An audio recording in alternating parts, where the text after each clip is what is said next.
कोलकाता में विरोध प्रदर्शन हुआ, हिंसक की बड़ी जानकारी हम आप तक पहुंचा रहे हैं। हमने आपको बताया कि किस तरीके से वहां पर विरोध प्रदर्शन जो है वो हिंसक हुआ। इसको लेकर अब बंगाल बंद का आह्वान भी किया गया है। बहरहाल आपको जानकारी दे दें कि प्रदर्शनकारियों ने पुलिस पर पथराव किया है। पथराव में एक पुलिसकर्मी घायल हो गए हैं और ये प्रदर्शन न्याय के लिए नहीं है, टीएमसी का ऐसा कहना है। टीएमसी ने यह भी कहा है कि किराए के गुंडे बैरिकेडिंग तोड़ रहे हैं और उसके पीछे बीजेपी का हाथ है। और टीएमसी के द्वारा यह भी कहा गया है कि बंगाल में अशांति फैलाने की साजिश है, बंगाल को अस्थिर करने की साजिश है। एक तरफ जहां पर बीजेपी के द्वारा लगातार आरोप लगाई जा रही है कि पुलिस बल के द्वारा, रैपिड एक्शन फोर्स के द्वारा यहां पर छात्रों पर कार्रवाई की गई, छात्रों पर लाठीचार्ज किया गया, वही इस पूरे मामले में अब टीएमसी का कहना है कि यहां पर भारे के जो गुंडे हैं वो लाए गए हैं और ये जो गुंडे हैं ये यहाँ पर अशांति फैलाने का काम कर रहे हैं। लेकिन आपको ये जानकारी दे दें कि इस विरोध प्रदर्शन में एक पुलिसकर्मी जो है वो घायल हो गए हैं। प्रदर्शनकारियों ने पुलिसकर्मी पर पथराव किया जिसमें एक पुलिसकर्मी घायल हो गए हैं। जानकारी ये भी निकलकर सामने आ रही है कि पुलिसकर्मियों द्वारा भी छात्रों के ऊपर लाठीचार्ज की गई, वाटर कैनन का इस्तेमाल किया गया, आंसू गैस के जो गोले हैं वो फेंके गए। हालांकि जो वहां की राज्य सरकार है उसको इस चीज की भनक पहले से ही थी,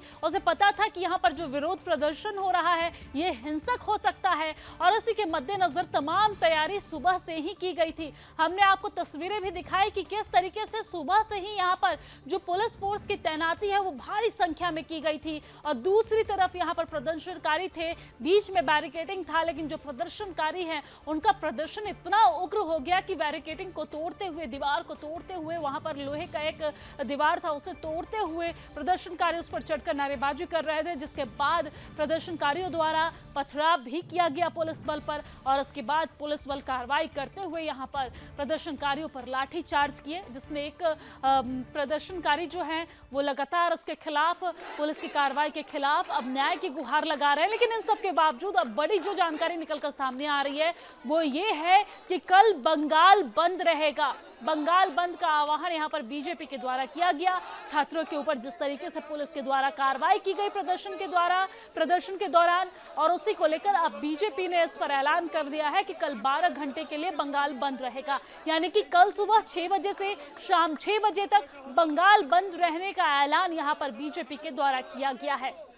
लगातार छात्र अपनी मांग कर रहे हैं, जो पुलिसकर्मी है प्रदर्शनकारी को रोकने के लिए वहां पर तमाम तैयारी करके खड़े हैं। लेकिन इन सब के बीच राजनीति जो है वो भी गर्म हो रही है। टीएमसी बीजेपी पर आरोप लगा रही है, बीजेपी टीएमसी पर आरोप लगा रही है और हमने देखा कि किस तरीके से आज सुबह सुबह जो शुभेंदु अधिकारी है वो हाई कोर्ट का दरवाजा खटखटाते नजर आए। उन्होंने हाई कोर्ट से मांग की कि जो प्रदर्शनकारी है उन्हें प्रदर्शन करने का अधिकार दिया जाए और यहाँ पर पुलिस के द्वारा जिस तरीके से छात्रों पर लाठी डंडे चार्ज किए गए, इसको लेकर भी तमाम बातें हाई कोर्ट में शुभेंदु अधिकारी के द्वारा कही गई।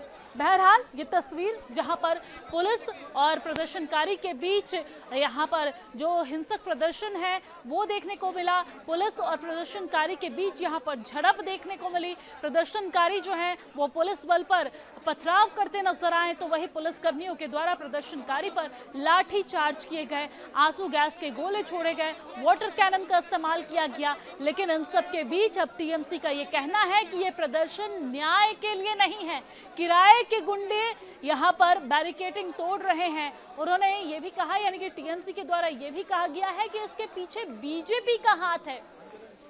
यानी कि बीजेपी लगातार इन सारी घटनाओं को लेकर टीएमसी को जिम्मेदार ठहरा रही है, ममता सरकार को जिम्मेदार ठहरा रही है, तो वही टीएमसी इस पूरे घटनाक्रम को बीजेपी का हाथ बताया है।